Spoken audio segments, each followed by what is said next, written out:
복된 주일 아침에 주님 앞에 나오신 여러분들에게 하나님께서 특별한 은혜를 더해 주시기를 바랍니다. 교회 안 다니시다가 이렇게 오랜만에 끌려 나오신 여러분들에게 특별히 더 많이 은혜를 주시기를 바랍니다. 못 자다가 밥 한 그릇 얻어먹고 이렇게 끌려 나오셨는데 인생의 새로운 역사를 쓰는 그런 복된 아침이 되기를 축복합니다. 그래서 여러분 특히 교회가 많은데요, 세간함께 오신 거 특별히 여러분이 축하드립니다. 여러분 목사님들이 많으신데요, 이기동 목사님과 함께하는 이런, 저도 아침에 오면서 가슴에 새벽에 일어나서 가슴이 뜁니다. 와서 여러분 뵐 생각을 하고, 여러분 똑같은 곳인 것 같아도 조금 다른 데가 있습니다. 장군들이 많아도 그 중에 쫄장도 있고 굉장한 거장도 있지 않습니까? 그래서 이왕이면 여러분, 제가 오늘 오면서 우리 부목사님과 그런 이야기 했습니다. 우리 군포세관학교에 다니는 청년들 이제 오후 2시에 목사님 설교하시고 하신다 하시는데 조금 힘들 수도 있어요. 다른 데보다 좀 빡세기 때문에. 그런데 제 생각에 어찌하면 더 세계적인 사람이 되겠습니까? 세계적인 사람 될 거 없고, 지금 그냥 잘 어디 이탈하지 말고 지금 이거를 잘 버텨내면 굉장한 사람이 될 수 있다. 여러분, 저는 그래서 정말 좋은 교회 오신, 지하 좀 깝깝하게 보이고 이렇게 뭐 주차장도 시원찮고 이런 게 하지만은 요즘 식당들이 다 우리가 다 찾아가지 않습니까? 여러분, 그래서 정말 축하드린다 그런 생각 같습니다. 세간의 다니는 성도 여러분, 고생이 많으리라 생각합니다. 그런데 여러분, 이게 우리 인생에 얼마나 큰 축복인가. 젊은 여러분은 지금 잘 모를 수 있어요. 우리 지나고 나면 그때 진짜 좋았다. 지난 날을 이렇게 다시 보면서 그걸 느낄 수 있는데, 여러분 멋진 시간, 좋은 시간, 이렇게 불같은 시간들을 우리가 함께하는 이 땅의 짧은 이 인생 속에 아름다운 열매를 쌓아가는, 여러분 우리 인생에 정말 귀한 것들을 쌓아가는, 영원히 없어지지 않을 것들을 쌓아가는, 교회는 왜 이렇게 노래를 많이 부르는? 오늘 촬영대 잘하지요? 우리 가락에 맞추어서 멋졌습니다. 잘했습니다. 왜 교회는 노래를 많이 부르는 걸까? 그건 오늘 가르쳐줄 시간이 없습니다. 다음 기회에 여러분 가르쳐드리도록 하겠는데, 이렇게 노래하는 인생이에요. 여러분, 예수 믿는 사람이라고 다 좋은 일만 있는 게 아닙니다. 그런데 어렵고 힘들고 역경이 있어도 노래하는 사람들이 예수 믿는 사람들입니다. 그 신비로운 비밀이 교회 속에 있습니다. 사랑하는 여러분, 저는 오늘 여러분과 함께 행복에 관한 이야기를 하려고 합니다. 세상을 살아가는 모든 사람들의 마음속에, 이 땅에 있는 우리 이 자리에 자리한 우리 모두의 마음속에 공통된 소망, 바람, 기대, 꿈, 그렇게 된 게 무엇일까요? 잘 살고 싶다, 멋지게 살고 싶다, 성공하고 싶다, 내가 세상의 모든 사람이 부러워하는 행복한 인생을 살고 싶다. 여러분, 누구도 불행하게 살고 싶은 사람은 없습니다. 그래서 사람들은 생각합니다. 내가 어떻게 하면 성공할까? 이 자리에 나와 앉아 계신 여러분, 먹느라고 사느라고 아이들 키우느라고 얼마나 수고가 많습니까? 그래서 좀 더 나은 인생을 생각하면서 우리가 있는 힘을 다 바치면서 생각합니다. 그래, 돈을 좀 더 많이 벌면, 내가 그래 적금만 타면, 좋은 집을 마련하면, 우리 아이가 멋진 대학에 가면, 그래서 아이들이 좋은 직장에 취직하면, 좋은 며느리를 맞으면, 여러분 좋은 여자를 만나고 좋은 남자를 만나면 나를 성공으로 이끌어줄 그 조건들을 생각하면서 이것을 가지기 위해서 우리 인생을 다 쏟아붓습니다. 여러분, 지금부터 30년 전만 해도 우리나라가 얼마나 가난했습니까? 먹을 것이 없던 그 시절, 지금부터 40년 전만 해도 여러분 오전반 오후반 벌떼 같은 아이들이, 여러분 제가 초등학교 들어가서 한동안 미국에서 보내준 옥수수죽을 먹고 자랐습니다. 미국에서 보내준 옥수수, 원조로 받은 옥수수 빵을 학교 가면 하나씩 줬습니다. 왜? 우리나라가 우리 엄마 아버지가 키우는 거 가지고는 우리 몸이 영양가가 부족해서 학교 가면 우유를 한 잔씩 다 부어줍니다. 그거 마시면서 자랐습니다. 그런데 지금 우리나라가 어마어마한 부자 나라가 됐습니다. 우리 부모님 시대의 모든 꿈이 무엇입니까? 그래, 좀 더 넉넉한 때가 되면, 돈 많이 벌면, 아이들 공부 많이 시키면 그때는 우리나라가 좋은 날이 올 기다 그랬습니다. 그래서 열심히 살았습니다. 목숨을 걸고 가난과 싸웠습니다. 넘을 수 없는 벽들을 우리 부모님들은 생명을 걸고 우리를 키워내셨습니다. 그래서 우리나라가 세계에서 1등 가는 부자 나라가 됐습니다. 10번째 정도 되는, 그러니까 세계에서 제일 잘 사는 나라라고 보면 되겠습니다. 그런 나라가 됐습니다. 여러분 공부시키고 싶어서 너무나 부모님들이 애썼습니다. 논을 팔고 밭을 팔고 소를 팔고, 그래서 우리를 키우셨습니다. 근데 우리나라가 OECD 국가 안에서 1등 가는, 여러분 대학 진학률 랭킹 1위를 다투는, 이제 여러분 우리 부모님들이 바라던 모든 꿈이 다 이루어졌습니다. 잘 사는 나라가 되었습니다. 먹을 게 너무나 많습니다. 입을 옷이 너무나 많습니다. 너무나 좋은 아파트들이, 좋은 집들이 너무 많습니다. 아이들이 다 대학을 졸업합니다. 그런데 여러분 죽겠다 합니다. 못 살겠다 합니다. 왜 이 나라가 이렇게 엉망진창이 돼가는가? 어디로 가는지를 알 수가 없는 이 분열된 상황들 속에 그 많은 돈을 가지고 사람들이 자살합니다. 세계에서 자살률 랭킹 1위가 대한민국입니다. 이렇게 넉넉한 나라가 됐는데 말입니다. 이렇게 돈이 많은 나라가 됐는데 말입니다. 여러분, 저는 생각해 봅니다. 우리 부모님들이 돈만 많으면, 넉넉하게 살면, 공부만 많이 하면 그때는 좋은 날이 올 거라고 생각하고 목숨 걸고 우리를 키우셨는데, 그래서 그런 나라가 됐는데 오늘 이 나라가 사람들이 자꾸만 죽겠다 하고 자살을 하고 아이들이, 어른들이 죽어나가고, 여러분 가정들이 다 쪼개지고, 여러분 우리나라가요 참 정말 가슴 아파요. 교통사고 1등, 자살 1등, 이혼 1등, 이거 어찌하면 좋겠노? 여러분 여러분 조금 덜 좋은 음식 먹어도 좀 이 나라가 좀 편안하고 따뜻하고 사랑이 넘치고 이런 나라가 돼야 될 텐데, 행복한 나라가 돼야 될 텐데, 많은 사람들이 헬 조선이라, 지옥 같은 나라라 비만을 가겠다 합니다. 여러분 이거 어찌 된 일이냐? 돈이 많아졌는데, 넉넉한 세상이었는데 왜 이렇게 돼버렸는가? 여러분 제가 생각해 봤습니다. 왜 이럴까 생각해 보니까 그렇다. 우리가 돈, 성공, 여러분 정말 멋진 인생, 행복한 인생, 이것을 위해서 달려왔는데 목숨을 걸고 무슨 짓인지 다 했는데 중요한 한 가지를 놓치고 있었다. 그게 무엇인가? 성공을 꿈꾸면서, 행복을 꿈꾸면서 그것을 갖기 위해서 인생을 다 바쳤는데, 그럼 성공이 무엇인가? 행복이 무엇인가? 이거는 생각하지 않은 거 아닐까? 사랑하는 여러분, 우리는 모두 다 멋진 인생, 행복한 인생을 꿈꿉니다. 근데 여러분, 행복이 무엇입니까? 여러분, 돈, 우리의 많은 그 조건들은 다 가졌는데 정작 행복이 무엇인가를 모르면 어떻게 되는 걸까? 여러분, 이상한 날의 엘리사라는 책이 있습니다. 읽어보셨는지 모르겠습니다. 책 좀 보셔야 될 것 같습니다. 안색이 안 좋으신 거 보니까. 그 책에 보면 엘리스가 이상한 날에 빠져들게 됩니다. 길을 찾아, 여기가 어디지? 그리고 한 길을 선택합니다. 그 길을 찾아 헤매는데, 도는데 아무리 돌아도 길이 나오지 않습니다. 돌다 보면 그 자리고 돌다 보면 그 자리고, 하루 종일 뺑뺑이를 돌다가 엘리스는 저녁이 돼서 지쳐서 쓰러지게 됩니다. 아, 내가 이렇게 이상한 날에 빠져 죽게 되는구나. 그 쓰러져 있는 그 엘리스 앞에 고양이 한 마리가 지나갑니다. 그 고양이의 이름은 채셔라는 고양이였습니다. 엘리스가 고양이에게 수물을 떠기면서 질문했습니다. 고양이야, 내가 길을 잃었단다. 내가 어디로 가면 좋겠니? 빨리 내게 길 좀 가르쳐 다오. 그때 고양이가 묻습니다. 너 어디 가는데? 그러자 엘리스가 말합니다. 어디 가는지 모르지. 알면 묻겠냐? 빨리 길이나 좀 가르쳐 다오. 그때 고양이가 엘리스를 바라보면서, 비웃듯이 바라보면서 한마디를 던지고 자기 길을 떠납니다. 너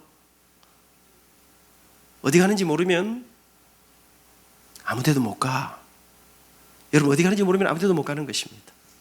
우리는 성공이 무엇인지 모른다면, 어디로 가는지 모르고 그렇게 막 달려가다 보면 정작 우리는 우리가 인생으로 그 꿈에도 생각하는 그 목표를 생각하는 그 행복을 향해, 성공을 향해 도달하지 못할지 모르는 것입니다.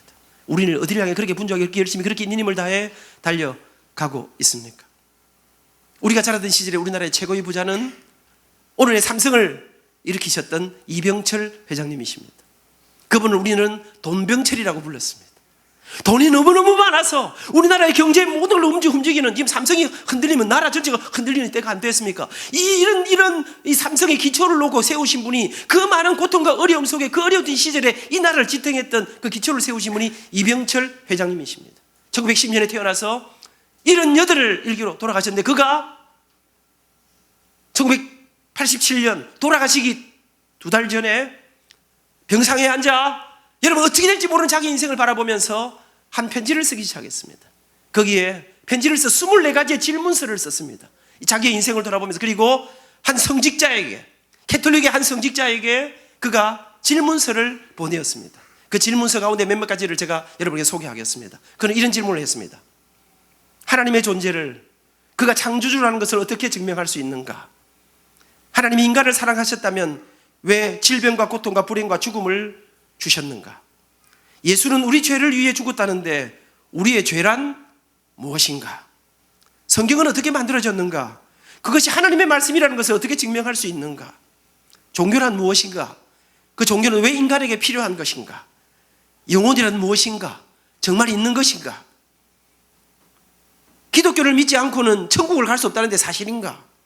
인간이 죽으면 천국이나 지옥으로 간다고 하는데 그것을 어떻게 믿을 수가 있는가? 성경의 부자가 천국에 가는 것은 약대가 바늘구멍에 들어가는 것보다 어렵다고 비유했는데, 그럼 부자란, 돈이 많다는 것은 악인이란 말인가? 지구의 종말은 정말 오는가? 인간은 죽어서 천국이나 지옥으로 간다는데 그걸 어떻게 믿을 수 있는가? 그는 이 24가지의 질문서를 써서 보냈습니다. 근데 안타깝게도 그 편지를 보내고 2달 후 그 답을 받기 전에 무슨 이유든지 빨리, 아직 그 답이 오지 않았습니다. 그리고 이병철 회장님은 그렇게 돌아가셨습니다. 돈이 그렇게 많았는데 말입니다. 이 지구상에 존재하는 모든 우수를 다 동원했는데 그의 생명을 더 연장하지 못했습니다. 그 수많은 돈을 두고, 그 어마어마한 기업을 두고, 여러분 그 모든 궁금증을 가슴에 안고, 내가 죽은 다음에 어디로 가는지를 알지 못하고 해답을 받지 못하고, 그가, 제가 앉아서 그 생각했습니다. 그 질문을 이기동 목사님에 됐으면 바로 달려갔었을 텐데, 근데 생각해보니까 그때는 우리 이기동 목사님이 학생이었어. 이기동 목사님 성질이 급하거든요. 여러분 2달 동안 여러분 이삭 절망하는 마지막 죽음을 앞두고 24가지의 질문을 여러분 그분이 쓴 친필을 보니까요 한자도 멋지게 썼더라고요. 정말로 한 시대를 풍미했던 훌륭한 어르신답게 인생의 진정한 고민을 그 속에, 그 문제는 돈이 아니었습니다. 그 문제는 성공이 아니었습니다. 그 문제는 기업의 문제가 아니었습니다. 인생의 가장 기본적인 문제를 바닥에 깔고 그는 마지막 죽음을 앞에 놓고 큰 질병을 가슴에 안고 여러분 이 24가지 질문을 던졌습니다. 근데 오늘 여러분은 그 해답을 바로 해줄 수 있는 오늘 이기도 목사님 앞에 우리가 와 있습니다. 사랑하는 여러분, 그리고 그는 인생을 마쳤습니다. 그 궁금증을 안고 여러분 어디로 숙제를 해결하지 못하고 그렇게 인생을 끝냈습니다. 여러분 제가 2001년, 2002년 미국에 교환교수로 다녀왔습니다. 미국 가서 여러분 미국이 의료보험이 비쌉니다. 병원에 한 번 가면요 아무것도 안 해도 뭐 주사 한 방 진찰만 하면 일단 10몇만 원씩 내야 됩니다. 치료 제대로 받으면 뭐 보통 몇 천만 원씩 나옵니다. 와 무시라. 우리나라처럼 의료보험이 좋은 나라가, 의료보험이 비싸다 하는 사람들은 이민 가시기를 바랍니다. 우리나라처럼 이렇게 좋은 나라가 없습니다. 교통비가 이렇게 싼 나라가요. 우리나라가 좋은 점도 정말 많거든요. 여러분 그런데 제가 미국 가서 몸살이 났어요. 우리 집사님 내가 몸살이 났는데 어쩔까요? 병원에 가야 될 건데 이랬더니 뭐 몸살 가요. 병원 갈 건 없고 그 슈퍼 가서 타이레놀 사서 먹으라는 거예요. 갔습니다. 사왔습니다. 먹었습니다. 금세 나왔습니다.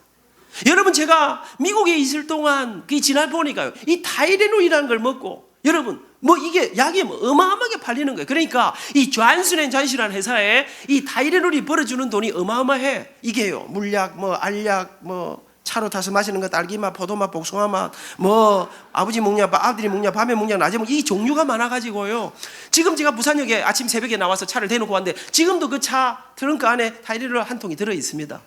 여러분 이게 우리나라에서도 엄청 팔리고 세계에서도 엄청 팔리는데 그러니까 이 약 하나 팔아가지고 돈을 어마어마하게 버는 돈. 그런데 문제가 생겼습니다. 1981년 어느 날 미국 시카고 지역의 한 슈퍼마켓에서 어떤 사람이 어느 나라든지 또라이들이 다 있습니다. 이 타이레놀 약병 안에다가 시아나산이라고 하는 우리나라 말로 하면 청산가리 비슷한 것입니다. 이 약을 넣었어요. 이 약을 먹고 7명이 죽었어요.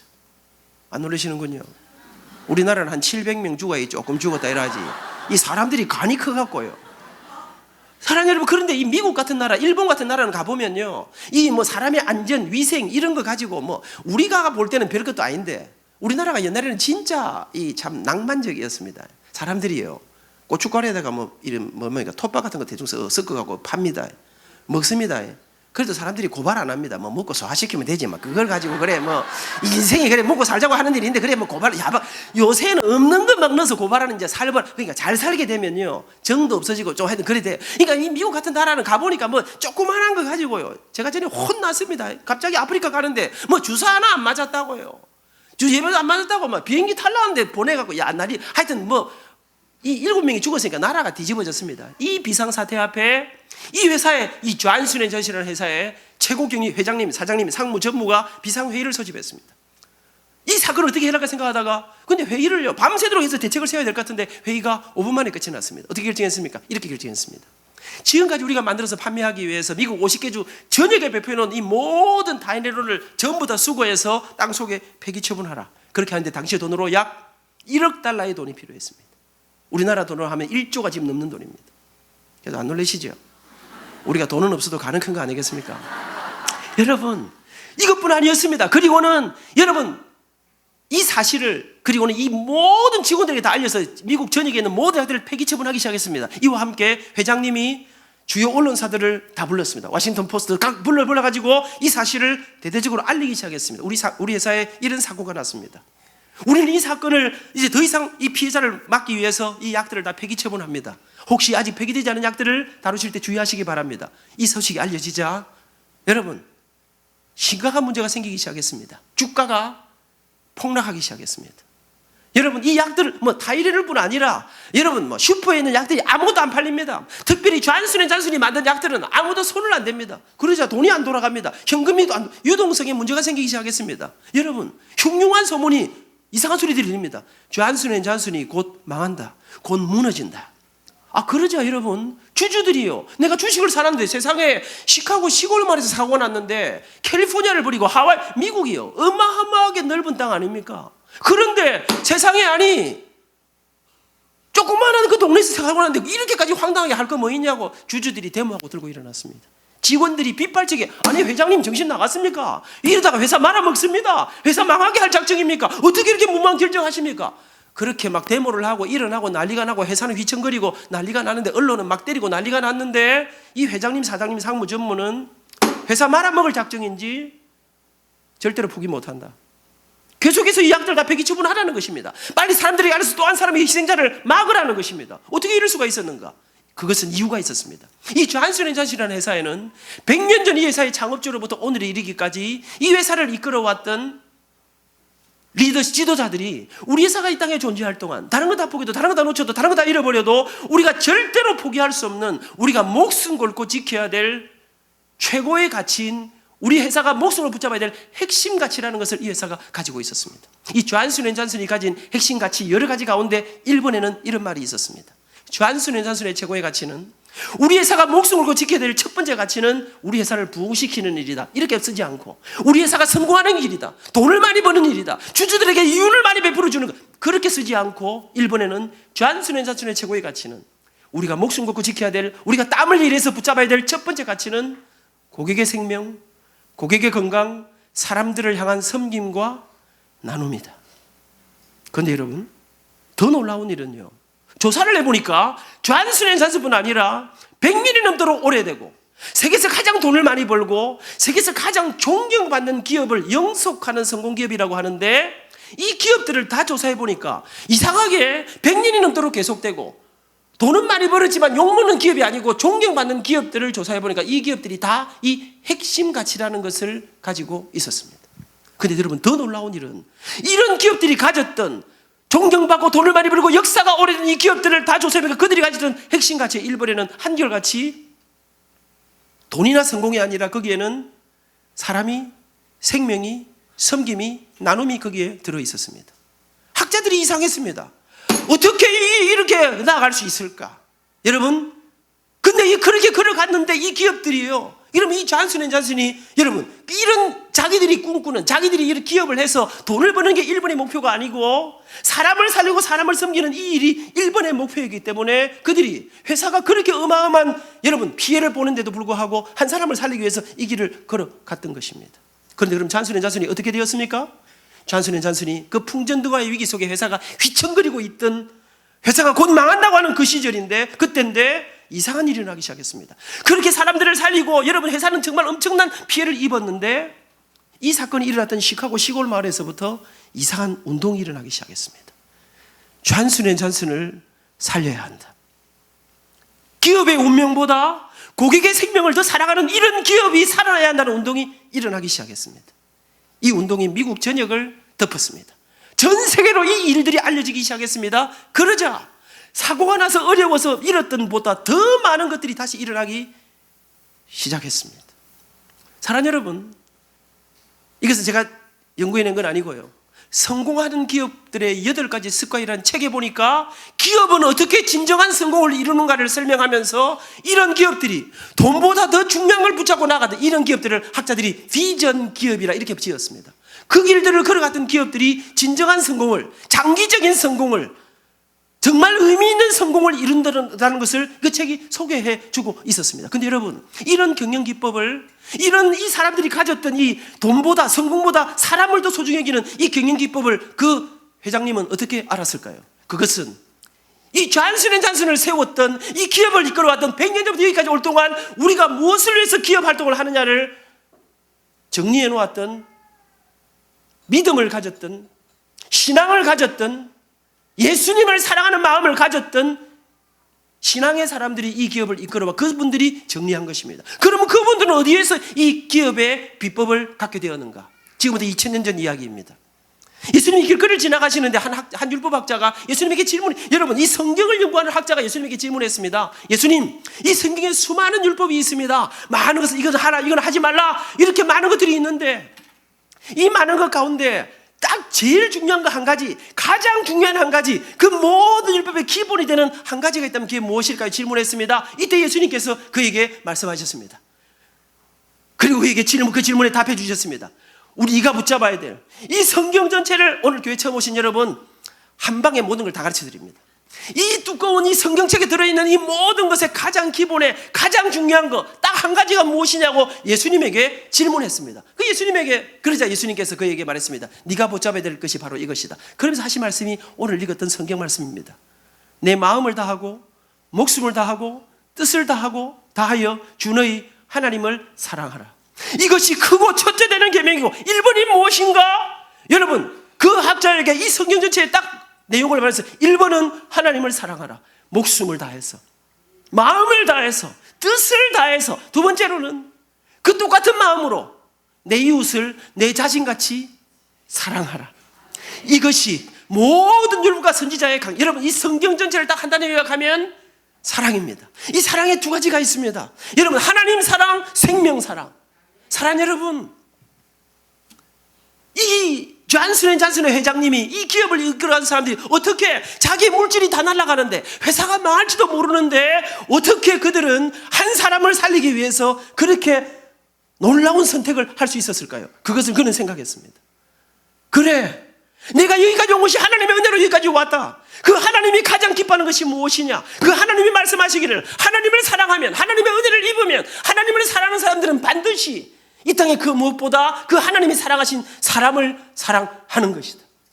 여러분, 그래서 그들은 돈이 아니라 사람에 집중했습니다. 그들의 인생을. 그런데 여러분, 놀랍게도 말입니다. 그들이 그 인생을 집중했는데, 그래서 망할 줄 알았는데 그보다 더 큰 일들을 이루고, 여러분 이거는요 교회에서만 하는 이야기가 아닙니다. 모든 기업들에게 말하기를 진짜 의미 있는, 진짜 성공한, 진짜 행복한, 진짜 보람 있는 기업의 진정한 성공은 무엇이냐? 돈보다 더 중요한 걸 붙잡고 나아가는 진정한 의미를, 사람을 살리는 이 의미를 향해 나아가는데 그들에게 진정한 성공이, 돈이, 성공이, 부흥이, 존경이 따라오더라는 것입니다. 사랑하는 여러분, 저는 여러분에게 수많은 이야기를 할 수 있지만 이 짧은 시간에 저는 여러분이 진정한 성공을 꿈꾸신다면, 여러분이 진정한 행복을 꿈꾸신다면, 여러분, 우리 세간한 교회는, 여러분이 사랑하는 친구들은, 여러분의 사랑하는 자녀들은, 여러분의 사랑하는 부모님들은, 여러분의 사랑하는 이웃들은 왜 여러분을 그렇게 뜨겁게 이 아침에 여러분을 모시고 오려고 했을까요? 이분들은, 이 목사님과 우리 교회는 하나님을 사랑하는 사람들입니다. 하나님의 은혜를 입었습니다. 그 은혜를 입고 보니 우리 교회가 할 1번의 목표가 무엇이냐? 예배당은 꾸꾸무리야 이래도, 주차장은 좀 시원찮아도, 여러분, 우리 교회가 하는 어마어마한 이 성도들의 눈물과 땀과 희생과 헌신을 통해서 우리가, 여러분, 우리나라의 수많은 사람, 이 복음을 알지 못하는, 영원한 생명을 알지 못하는 사람들에게 하나님을 알게 해드려야 돼. 여러분을 사랑하는 1번의 표현이 하나님의 은혜를, 하나님의 사랑을, 하나님의 생명의 구원을 소개해드리는 것이, 여러분을 향한 뜨거운 사랑이 오늘 여러분을 이곳으로 모시고 오게 했습니다. 이렇게 귀하게 모시고 온 여러분들에게 저는 이 아침에 여러분이 진정으로 행복한 비결이 무엇이냐? 여러분이 진짜 행복을 꿈꾸신다면 여러분이 붙잡아야 될, 여러분 이병철 회장님이 그렇게 마지막 죽음을 앞에 놓고 했던 24가지 질문을 종합하면서, 자세한 내용은 이제 다음 주일부터 이 목사님에게 하나씩 드러나갈 것입니다.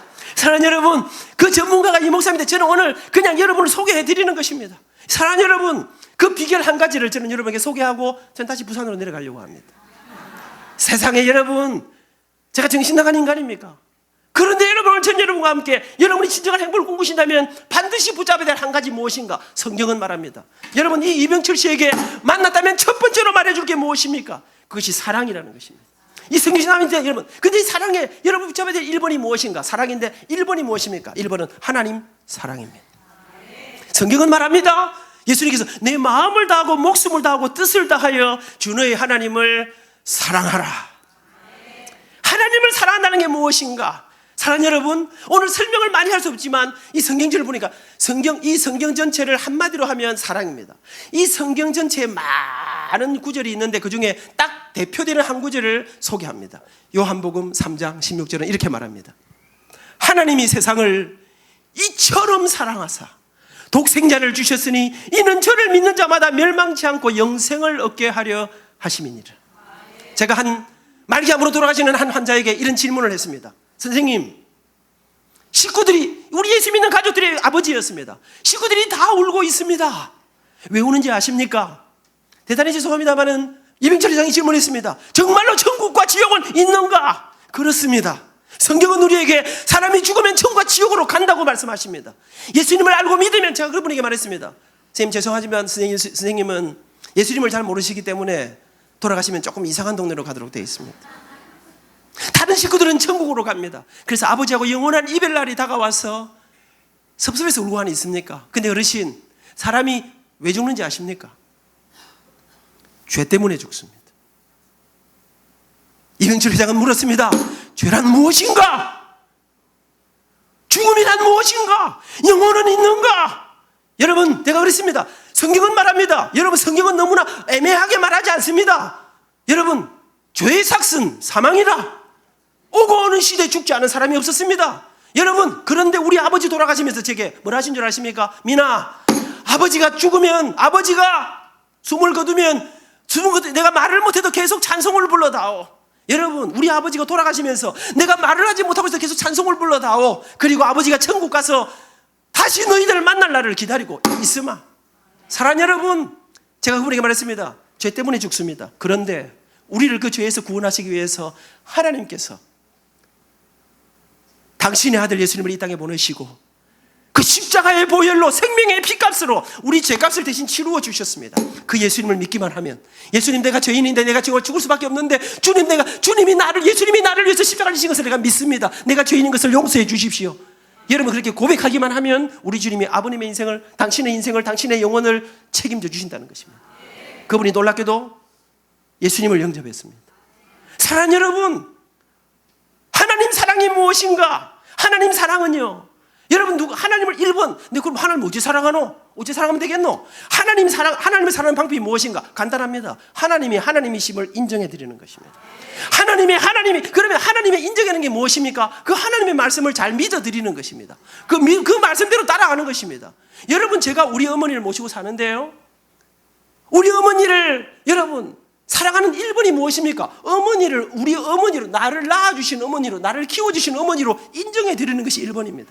그 어머니가 좋아하시는 일을 내가 해드리는 것이 1번입니다. 여러분, 하나님은 우리를 구원하시기를 원하셔서 당신 아들을 주셨습니다. 그 아들을 믿고, 여러분, 그 하나님을 사랑하는 1번의 표현이 무엇입니까? 노래 부르지요. 와, 노래하는 줄 아십니까? 하나님이 성경에 보니까 이 찬양을 기뻐하신다 그랬어요. 그러니까 하나님이 기뻐하시는 게 찬양입니다. 하나님을 기뻐하는 게 무엇입니까? 예배입니다. 사랑하는 여러분, 1번, 그 하나님을 믿으면, 그 하나님을 사랑하면 우리에게 영원한 생명, 십자가의 구원이 우리의 것이 됩니다. 그 하나님의 아들이 되는, 여러분, 놀라운 권세를 여기 써놨습니다. 영접하는 자, 곧 그 이름을 믿는 자들에게는 하나님의 자녀가 되는, 여러분, 우리가 하나님하고 저적하게는 원수였는데 예수님을 믿음으로, 하나님의 말씀으로 하나님을 인정해 드림으로, 그 하나님을 사랑하는 걸 붙잡음으로 우리가 하나님의 자녀가 되는 권세를 갖게 되는 것입니다. 사랑하는 여러분, 1번 하나님 사랑, 2번, 그래서 그 주님의 은혜를 믿고 우리가 예수님을 만나고 보니, 우리가 구원의 은혜를 경험하고 보니 하나님이 가장 마음에 갈급하신 게 뭐냐? 이 인간들이 그래 했는데도 아직 안 믿는 분들이 많으신 거예요. 이분들에게 여러분, 이 주님의 복음을 전하는 그 2번이 뭐냐? 그래서 이웃을 사랑하고 생명을 사랑하는 것입니다.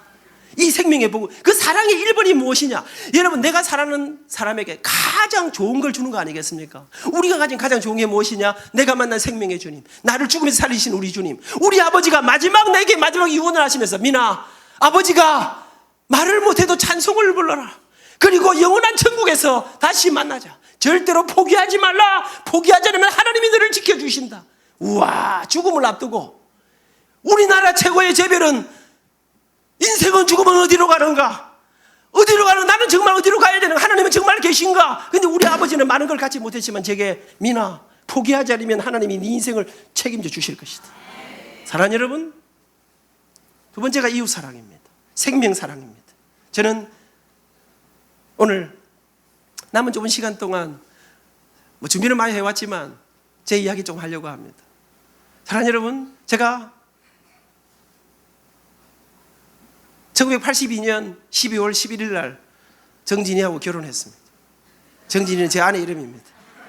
1971년 3월 2일 서울대학 음악대학 성악과에 입학했는데 거기에 정진이가 같이 앉아 있었습니다. 열흘쯤 지났을 때 제가 정진이를 좋아하기 시작했습니다. 착하고 왠지 분위기가 좋은 여자. 저는 너무 이쁘게 생긴 여자보다는 좀 느낌이 좋은 여자를 좋아합니다. 너무 이쁘게 생기면 내가 별로 크게 안 받쳐주니까 좀 부담스럽습니다. 근데 정진이는 되게 잘생긴 것 같지 않으면서도 여전한 결혼 35주년이 다가오는데 여전한 매력을 가진 여자. 여전히 제 마음을 끄는 여자. 여전히 편안함이 있는 여자. 여러분, 정진이하고 제가 짝사랑을 하기 시작했습니다. 그리고 제가 정진이하고 6년을 불같이 연애했습니다. 밤낮이. 여러분, 제가 정진이를 만나고 첫 여름 방학 동안 부산에 내려가서, 여러분, 우리 집에 전화도 없고 아무것도 없던 그 시절에, 인터넷도 없고 아무것도 없던 그 시절에 편지를 120여 통을 썼습니다. 한여름 동안 누군가를 사랑하면, 여러분, 불같이, 예수제이들은 저 맨날 어쩌게 교회만 다니노? 무슨 재미로 사노? 우리는 여러분, 연애를 안 해보면 이걸 잘 모른다니까. 정진이를 만나니까, 여러분, 제가요, 오늘 제가 KTX를 타고 새벽에 오면서 2시간 40분이면 옵니다. 광명까지 2시간 20분에 옵니다. 근데 저 그때는 뭡니까? 특급 타면 8시간 20분 걸렸습니다. 근데 여러분, 돈 없던 시절에 완행열차 타고 다녔습니다. 정진이 만나려고 밤기차를 타고 아침에 도착해서 정진이 20분 딱 만나고 다시 부산으로 내려갔습니다. 사랑은 그런 것입니다. 6년을 하루같이 불꽃처럼 연애하던 어느 날, 여러분, 더 이상 참을 수가 없었습니다. 제가 장가가기로 결심했습니다. 제가 우리 장모님을 찾아갔습니다. 망원동에 사시는 우리 장모님 찾아가서, 어머니, 저 결혼할까 합니다. 우리 장모님이 참 우아하고 품위 있는 사대문안 서울 사람입니다. 우아한 목소리로, 아 그래, 축하하네. 근데 누구랑 결혼하시나? 이렇게 물어보시더라고요. 그래서 제가, 어머니, 제가 누가 있겠습니까? 저는 정진이밖에 없습니다. 그렇게 우아하던 어머니가요, 자기 딸 이야기 딱 나오니까 완전히 목소리가 변하는데요. 2시간 동안 내가 전에 그렇게 말이야, 나전에 든 친구라고, 그냥 학교 학생들이라고 연애하지 말라고 그랬는데 막 거품을 물고 넘어가시는데 2시간 동안 박살났습니다. 쫓겨났습니다. 아팠습니다. 힘들었습니다. 그러나 여러분, 그 정도하고 포기하면 되겠습니까? 그 다음날 또 찾아가서, 어머니, 저 7월 15일 날 결혼하려고 생각하고 있습니다. 우리 장모님 막 거품 물고, 집사람은요 또 착한 사람이에요. 구석에서 그냥 계속 울고만 있더라고요. 쫓겨났습니다. 그 정도하고 포기하면 되겠습니까? 남자 여러분, 포기하지 않으면 미인을 얻는 법입니다. 일주일 있다 또 찾아갔습니다. 어머니, 그럼 저 12월 11일은 어떻겠습니까? 여름에 안 된다 하니 겨울에 할 수밖에 없는데 어찌하면 좋겠습니까? 여러분, 제가 그때 고신대학 1981년이었습니다. 1982년이었습니다. 82년도에 제가 고신대학 교수로 25살 나이에 제가 교수가 되어서 서울 부산을 왔다 갔다 하고 있었습니다. 방학이 돼야 결혼할 수 있었습니다. 여러분, 제가 그때 우리 장모님에게 당했던 수모 말도 못합니다. 그 장모님 지금 제가 모시고 살고 있습니다. 그때 내를 구박했던 거 생각하면 진짜 내가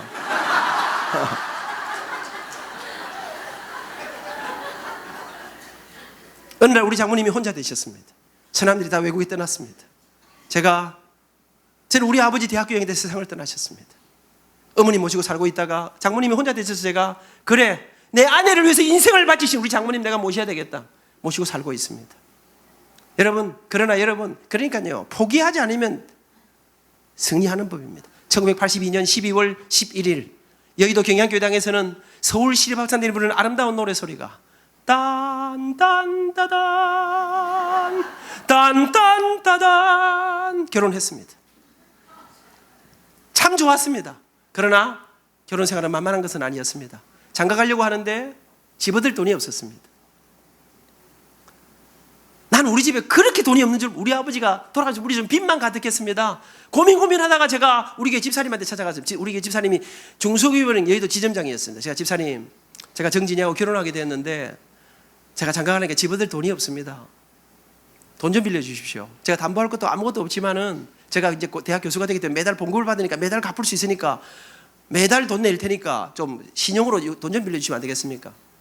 그 다음날 저녁에 저를 여의도 한 지하 식당으로 철판구이집으로 저를 나오시라 하더니 우리 안집사가, 제가 총각집사였습니다. 안집사 장가 가는데 돈 빌려드려야지. 돈 500만 원을 신용으로 용잔해 주시면서 철판구이에 고기를 사주시면서 힘내서 열심히 하라고. 제가 그 은혜를 잊지 못합니다. 그날 이후 10몇 년 동안 저는 중소기업은행만 거래했습니다. 사람이 은혜를 모르면 인간이 아닌 거 아니겠습니까? 여러분, 그날 이후, 여러분, 제가 결혼 딱 이제 했는데 제가 제 아내에게 진짜 고마운 거 있습니다. 지금까지 35년 동안 집사람 시집살이 하고 있습니다. 우리 어머니 모시고 그날부터 지금까지 시집살이 하고 있습니다. 근데 여러분, 집에요, 어떤 날은 단돈 10,000원이 없을 때가 있었습니다. 근데 제 아내가 단 한 번도 저한테 당신 돈이 없는데 돈 좀 구해와라 이런 말 한 적이 없습니다. 그냥 아무 말도 안 해요. 무슨 이 여자가 천지를 모르는 건지 계산이 안 되는 건지. 지금도 그래요. 돈이 있는지 없는지도 잘 몰라요. 여러분, 그런데 여러분, 제가 뭐 사는데 진짜 힘들었습니다. 우리가요, 그 어려운 가운데, 여러분, 대학교 때 우리가 하나님 앞에 약속한 게 하나 있었고, 하나님, 우리는 앞으로 일생에 절대로 가난하고 힘들고 어렵고 고통당하는 사람들 위해 살겠습니다 했거든요. 틈만 나면 돈 없는데 그거 어째 좀 모아, 돈, 그러니까 현금만 좀 생기면 이래갖고 유품 모아가지고 전국에 있는 고아원, 양로원, 교도소, 군부대 열심히 돌아다녔습니다. 진짜 생각하면요, 저것들 이 생각이 있나 없나. 좀 앞으로 살 길을, 우리 장모님이 어느 날 저를 부르시더니, 자네 그런데 둘 다 열심히 일은 하는 것 같은데 왜 이렇게 돈이 없나? 자네들은 돈 벌어서 다 어디다 쓰나? 우리 장모님은 내가 융자네가 장가간 줄도 모르거든요. 우리 아버지가 물려준 빚이 은행에 매달 돈 받는 순간 다 나가는 줄도 모르시거든요. 그 조금 남는 돈 가지고 돌아다니는 것도 우리 장모님 모르시거든요. 여러분, 제가 열심히 살았습니다. 그러면서 이를 악물고 살았습니다. 여러분, 틈만 나면. 그런데 여러분, 참 이상하지요. 처음에는 교도소 양로원 다니면서 열심히 했는데, 여러분, 근데 가면요, 반응은 폭발 너무 좋았어. 돈은 한 푼도 안 생기고 돈만 들지만은 기뻤어. 그런데 어느 날부터인가요, 이 일이 아니라고 열심히 하는데 우리는요, 무슨 문제가 생기지요. 그러면 돈 이야기 안 합니다. 왜? 말해봐야 나올 데가 없기 때문에. 말하면 성질만 나고, 이러면 안 되는 걸 갖고 자꾸만 깊이 이야기하면요, 그러면 네가 잘났나, 네 때문에 그렇다, 네가 원래 결혼할 때부터 네가 이 하지 말아야 했는데 뭐 이러면서 던지고 이래 하는 거. 그러니까 그 말을 할 필요 없다. 우리는요, 조금 힘들면 이쪽 저쪽으로 흩어져서 각자 기도합니다. 조금 더 힘들면 담요 한 장 들고 교회 가서 요 의자에 앉아갖고 새벽 4시까지 철야합니다. 하나님, 이 문제를 하나님. 근데 여러분, 제가 돌아보니까요, 하나님이 저한테 한 방에 그냥 한 20억 콱 쏟아주면 좋겠더만. 그래 안 해주시더라고요. 그런데 요 하나 한 번 제가 딱 보니까요, 그 다음 발자국을 어디다 디딜까 딱딱딱 해결해 주셨습니다. 열심히 살았습니다. 아내와 함께 입에 단내가 나도록 열심히 일했습니다. 어머니 모시고 매달 우리 어머니 용돈은 단 한 번도 어기지 않았습니다. 우리 엄마가 평생에 우리를 키우셨던 걸 생각하면서, 여러분, 다른 거 아무것도 못해도, 그래서 우리는 딱 돈 들어오면 11조 감사헌금 헌금 떼고, 그 다음에 우리 엄마 용돈 조금 떼고, 그 다음에 나머지 가지고 우리 살았습니다. 진짜 우리 아이들요, 내가 대학 교수 아닙니까? 우리 아이들 새 거 한 번도 안 사줬습니다. 내 차 지금까지 저는 중고차를 타고 있습니다. 그런데 여러분, 중고차도 새 차 비싸게 좀 깨끗한 거 타서 사람들은 잘 모릅니다. 번쩍번쩍하지. 요새 한국차가 얼마나 좋아. 그런데 여러분, 그렇게 열심히 살았는데 조금씩 형편이 좋아지기 시작했습니다. 어느 날 제가요, 제 여동생이 하나 있는데요, 제 동생이 옛날에는 아들 하나 공부시키고 딸들을 대학을 안 보내지 않았습니까? 우리 동생 공부 잘했습니다. 어느 날 동생이 회사 갔다 오더니, 오빠, 내 대학 가고 싶다. 공부 좀 시켜주면 안 되겠나? 제 면도칼로 제 가슴을 째는 것 같은데요, 제가 고민하는데 돈이 있어야지. 빚만 가득한데 제 아내가 공부시켜요. 나중에 우리가 인생 후회하지 말고 공부 때가 있는 건데 동생 공부시켜줘요. 당신 뭐 돈이 있나? 이랬더니, 돈이 있긴 어디 있어. 뭐 해보는 거지. 우리가 맨날 빚 갖고 하는 거니까. 제가, 현수가, 언니가 시집 공부시켜준다 하니까 시집은 네가 돈 벌어서 알아서 가라. 여러분, 그 4년 동안 등록금 낼 때마다 융자를 걷어서. 그래서 저는 은행을 참 고맙게 생각합니다. 그래서 저 같은 사람이 융자를 내줘가지고. 여러분, 그래서 대학교 졸업하던 해에 제가 마지막 등록금을 딱 내는데 제가 10년 묵은 재정이 내려가더라고요. 살았다. 그런데 졸업을 며칠 앞두고 제 동생이 밤에, 오빠, 왜? 나는 네가 심각하게 너무 항상 겁나던데 또 뭔 이야기 하려고 이러노? 시집 가야 될 것 같다. 나이도 들었지만 이게 나도 모르게 연애를 한 것입니다. 교회에서 지휘자하고 연애를 해가지고요. 내 마음에 딱 안 드는 애하고 연애를 해가지고. 애가 착하거든요. 사람이 착하다는 게 좋을 수도 있지만요, 남자가 이 착하니까요, 뭐를 깡다구가 좀 부족해, 내가 볼 때. 그런데 이 둘이서 또 죽고 못 사네. 제 아내가 고민하는데 우리 엄마하고 집사람이 결혼시켜요. 당신 돈, 뭐 또 숨기는 돈이 있나? 돈이 있긴 어디 있어? 은행에 물어보니까 융자 2달 남은 게 있는데 그 끝나는 대로 바로 융자 또 내준다 한다는 거예요. 날짜 잡고 융자 내고, 돈이 모자라도 돈 빌려갖고 집사람이 우리 동생을 자기 딸 시집을 시집 보내주었습니다. 고마웠습니다. 내 원수 갚을 날이 오면 내가 한 번 반드시 원수를 갚으리라. 세월이 흘렀습니다. 힘들고 어려웠지만 교회는 우리의 눈물과 기도와 해결의 장소였습니다. 순간순간마다 그 위기들을 넘기면서 열심히 살았습니다. 형편이 조금씩 좋아지기 시작했습니다. 어느 날 우리 처남이 장가를 간다 그랬습니다. 그때 제 가슴에 오는 뭉클함을 가지고 제 전 재산을 긁어 모았습니다. 저는 이 통장에 있는 게 전 재산이기 때문에 아주 간단하게 모을 수 있습니다. 그래갖고 우리 장모님 다 갖다 드렸습니다. 세월이 흘렀습니다. 꽤 빠른 속도로 제가 부산, 대구, 마산, 대전, 서울, 학교 안에서는 최연소 학과장, 최연소 학부장, 최연소, 여러분 내가 꿈에도 생각 못한 자리들이 맡으면 열심히 하니까, 기도하면서 하니까, 여러분 내가 생각도 못한 자리들이 내 인생에 펼쳐지기 시작하는데, 교도소, 양로원 맨날 돌아다니던 제가 이제는 무대가 좀 바뀌기 시작했습니다. 그러면서 자꾸만 여기저기 내가 꿈에 생각 못한 이 자리에서 오라 하더라고요. 미국, 일본, 중국, 세계에서 부르기 시작하더라고요. 형편이 조금씩 더 좋아지기 시작했습니다. 어느 날 처남이 하나만 있으면 좋겠다면 또 하나 더 있었습니다. 둘째 처남이 또 장가를 간다 그랬습니다. 제가 그때까지 모은 돈을 또 제가 싹 다 끌고 모았습니다. 그리고는 우리 장모님 다 갖다 드렸습니다. 왜 그랬을까요? 처남들이 이뻐서 그랬을까요? 그 친구들은 마음에 안 드는 게 좀 많았습니다. 그러나 그대가 내게 전부로 주었습니다. 나도 그대에게 전부로 주고 싶었습니다.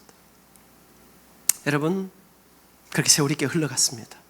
참 이상하대요. 그렇게 열심히 살았는데 어느 날 그 지긋지긋한 빛들이 사라지더라고요. 그렇게 세월이 흘렀습니다. 우리 어머니 올해 85이 되셨습니다. 우리 장모님 84이 되셨습니다. 여러분, 제가 어머니 모시고 35년을 살고 우리 집사람이 35년 모시고 있습니다. 평생 같이 살았습니다. 여러분, 우리 장모님 딱 모시는 날 제 생각에 또 한 집에 사돈끼리 모아놓으면 또 머리 복잡한 거 아니겠습니까? 아무리 사람들이 좋아도 또 우리 엄마도 보통 분도 아니시고, 그래서 제가 학교 밑에 빚을 내가 아파트를 하나 세를 냈습니다. 그래가지고 그 빚도 다 갚았습니다. 집이 2채가 됐습니다. 사랑하는 여러분, 우리 어머니 팔순잔치 하는 날 10분의 목사님이 오시고 우리 어머니 친구들이 많은 분들이 오시고 제가 잔치를 근사하게 해드렸습니다. 잔치를 끝내려고 하는데 우리 어머니가 이제 끝내야지 이래서 제가 우리 어머니 80년 평생 동안 저를 이렇게 키우시는 고생하셨는데 제가 축가 한마디 해야 되겠습니까? 제가 우리 어머니 앞에 모시고 제 집사람하고 우리 아이들하고 함께 제가 팔순 축가를 불렀습니다. 어머니 앞에 나 실제 괴로움 다 잊으시고 기르실 제 밤낮으로 애쓰는 마음 진자리 마른 자리 가라앉으시며 손발이 다 닳도록 고생하시네. 하늘 아래 그 무엇이 높다 하리요. 어머님의 사랑은 가히 없어라. 어려서 안고 업고 올려주시고 자라선 문기되어 기다리는 맘 알을 싸 그릇 될싸 자식 생각에 고우시던 이마 위엔 주름이 가득 땅 위에 그 무엇이 우리 어머니가 우시더라고요. 그리고 어머니가 마이크를 잡으시더니 감사하지요, 과분하지요. 세상에 아무것도 보이지 않던 암울하던 그때 우리 안민장로 아버지 돌아가시고 정말 앞길이 안 보이던 그때 눈물로 울고 기도하던 내 기도를 들으시고 내 아들의 길을 인도하신 살아계신 하나님, 내 인생 노년에 기도의 열매가 이렇게 아름답게 맺리는 걸 보게 하신 하나님 감사합니다. 과분합니다. 행복합니다. 제가 우리 어머니 잘해드리지 못합니다. 그러나 우리 어머니가 행복하시다 합니다. 여러분, 제가 우리 장모님 그 다음에 또 팔순잔치 똑같이 해드려야 될 거 아닙니까? 서울 힐튼 호텔에서 제가 잘 해드렸습니다. 우리 장모님 몸이 불편하십니다. 제가 어머니를 모시고 있으면서 어제 그제도 같이 가서 저녁을 같이 먹으면서 앉아서 중국집에서 우리 장모님 제일 좋아하는 게 잡채를 그렇게 좋아하셔요. 중국집에서 맛있는 제일 좋아하는 작별을 시켜가지고 둘이 앉아서 우리 집 사람 바쁜데 일하러 가고 둘이 앉아서 밥 먹으면서 어머니 사대문안 서울 사람 사위 따라 부산 와서 재미 어떻습니까? 우리 장모님이 처음으로요. 내가 자네 처음에 많이 구박했지. 그때 알고 있습니까 어머니? 생각납니까 진짜? 우리 어머니가 제 손을 꼭 잡으시더라고요. 이런 사위를 말이야. 사랑하는 여러분, 제가 좋은 집에 못 모십니다. 그런데 우리 어머니 그곳에서 우리 노 권사님이 노래도 잘 하셨는데 이제 목소리가 흔들리시더라고요. 우리 어머님들 건강하셔야 됩니다. 힘내셔야 됩니다. 우리 곁에 계시는 것만으로도 우리에게는 얼마나 큰 복인지. 힘드셔도 절대로 운동하시고 잘 잡수시고 계절이 바뀔 때 조심하시고.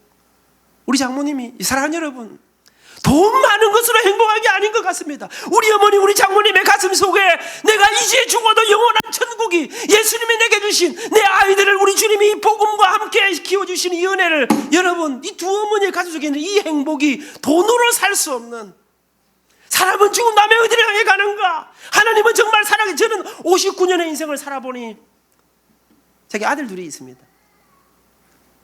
하나는 33살, 하나는 27살. 제가 지금 손녀, 목사님 제 손녀가 지금 와가지고 싱가포르에 사는데, 야, 이 손녀가요, 하비야, 으아, 못 산다. 오늘도 진짜 아침에 안 깨지도 않아요. 내가 뭐 안 오고 싶었습니다, 사실은.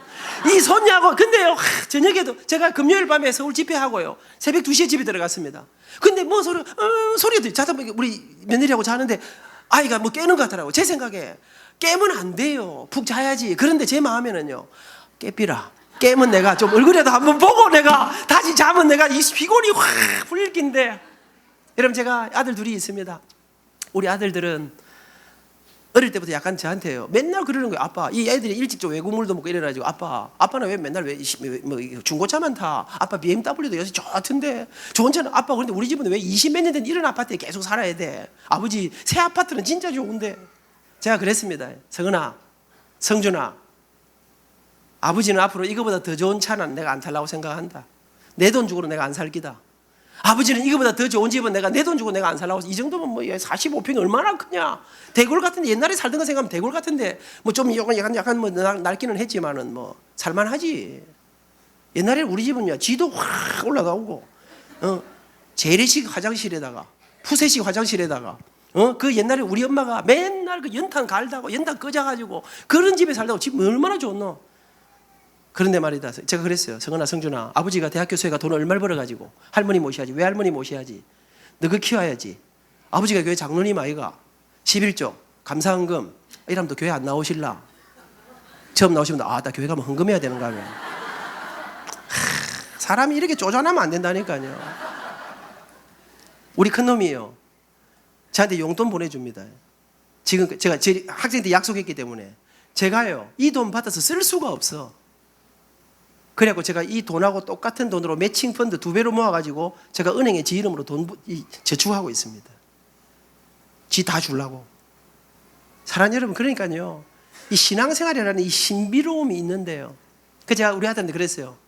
아버지는 절대로 이거 다 하고, 아버지가 왜 장로님 아이가 11조 감사헌금 건축헌금 그러다가 뭐 예수님 재림할 때까지 이 뭐 헌금이 끝나게 하겠나? 계속 내야 될까 아이가? 아버지는 이 이상, 아버지가 돈 버는 게 한계가 있기 때문에 이 이상은 아버지가 더 이상 안 누리려고 생각한다.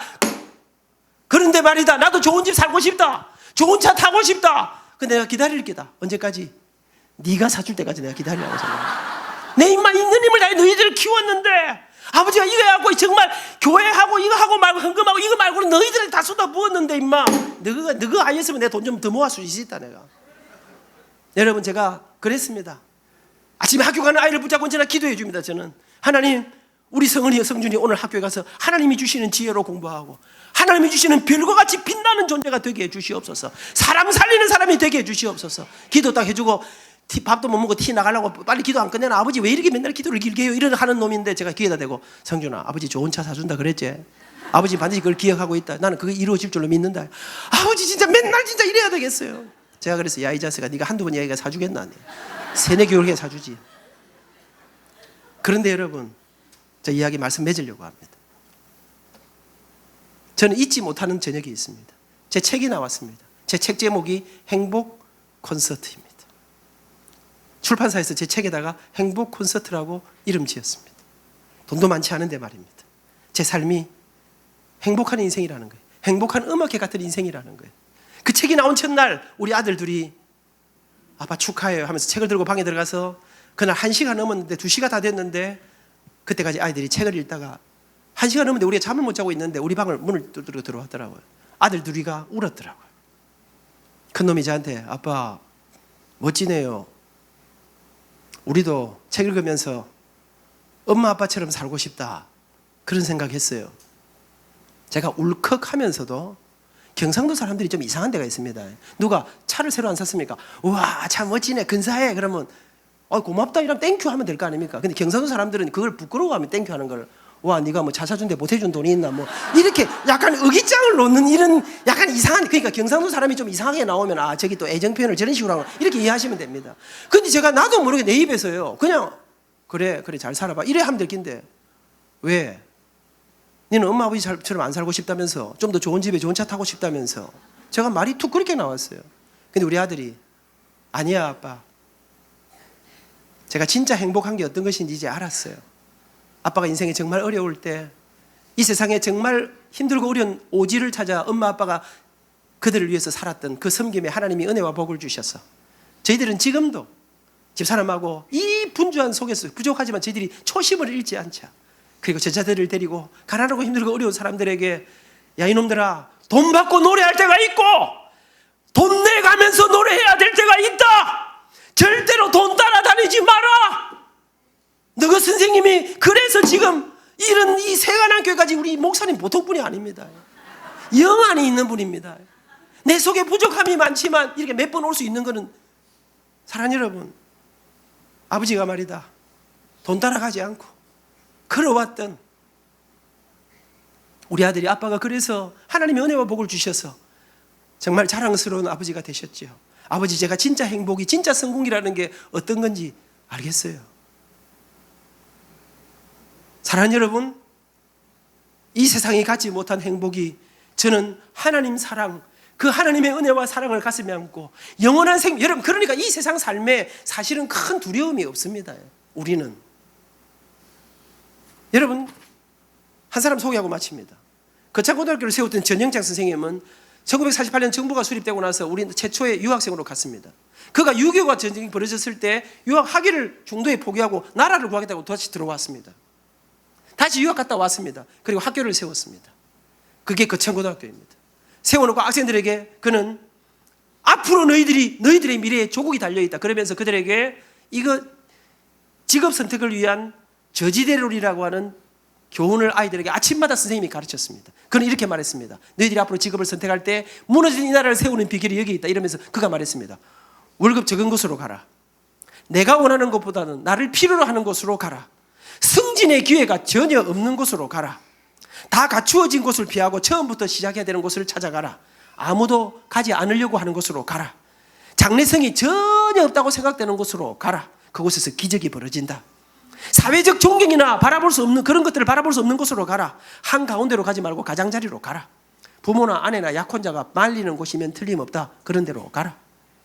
왕관이 아니라 단두대가 기다리는 곳으로 가라. 모두가 두려워서 가지 않는 곳으로 가라. 그곳에서 하나님의 기적이 일어난다.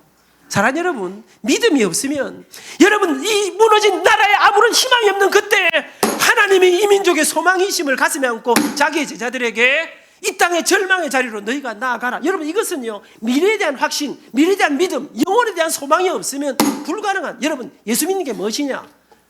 여러분 우리가 우리를 위해 살지 않고 이 거룩한 위대한 믿음을 가지고 영원한 생명을 가슴에 안고 이 땅의 절망의 자리에 가서 우리 세간한 교회가 저는 민족의 희망이 되는 여러분 이 땅 가운데 저 장차 통일이 됐을 때 할 말이 있는 그런 교회로 우리 교회를 지금 여러분 교회가 이렇게 약간 비실비실해 보이죠.